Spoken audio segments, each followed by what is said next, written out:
Elina Svitolina, Ukraine tennis star boycotts WTA event, asks tennis bodies ATP, WTA, ITF to take firm stance. Elina Svitolina, I do not blame any Russian athletes.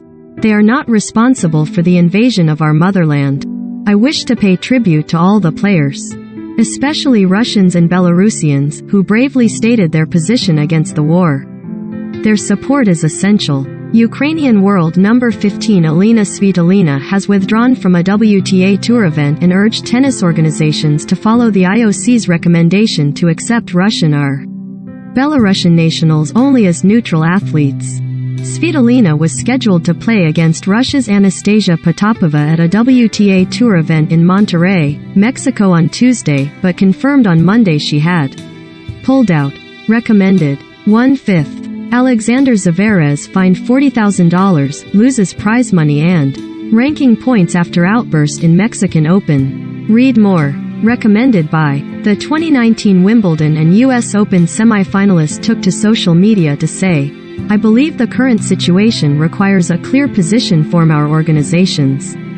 ATP, WTA and ITF. As such, we, Ukrainian players, requested to ATP, WTA and ITF to follow the recommendations of the ICO to accept Russian or Belarusian nationals only as neutral athletes, without displaying any national symbols, colors, flags or anthems. Accordingly, I want to announce that I will not play tomorrow in Monterrey, nor any other match against Russian or Belarusian tennis players until our organizations take this necessary decision. I do not blame any of the Russian athletes. They are not responsible for the invasion of our motherland. Moreover, I wish to pay tribute to all the players, especially Russians and Belarusians, who bravely stated their position against the war. Their support is share. This is a modal window. Unsupported location. The video you are trying to watch cannot be viewed from your current country or location. The ITF said it has cancelled its events on Russian soil indefinitely, and no events would be scheduled in Belarus this year. It also postponed an event scheduled for Ukraine in April, citing heightened security concerns. This is a fast-evolving situation. We are constantly monitoring events and remain in active discussion with the ITF tennis family, the ITF board and security experts to decide and align around our next course of action, the statement read. We stand united with the population of Ukraine. Right now, our priority remains the safety of all those participating in our events. We will of course be providing more information as soon as possible. Leaf Shiraz. Banning individual players not the answer. American former player Leaf Shiraz told Sky Sports, it's a bold pronouncement, Svitolina's Monday statement. I know that she's driven by the emotional attachments he has for her country and the welfare of family of friends, and I think all of us feel that way about what's unfolded in Ukraine. Whether it reaches the standard for individual tennis players to be reckoned with in this fashion, I am not certain. I remember back at a time when our US president pulled athletes from the Russian Olympics, Moscow, 1980, and a lot of the athletes felt they were hard. Donaby. Athletes don't mix as easily with politics, and maybe tennis players even more so. They seem to be individuals traveling around the globe. Plus the way that Andrei Rublev and Daniil Medvedev handled themselves with the pronouncement on the camera, I think they are probably doing as much as they can as individual people trapped in this political world.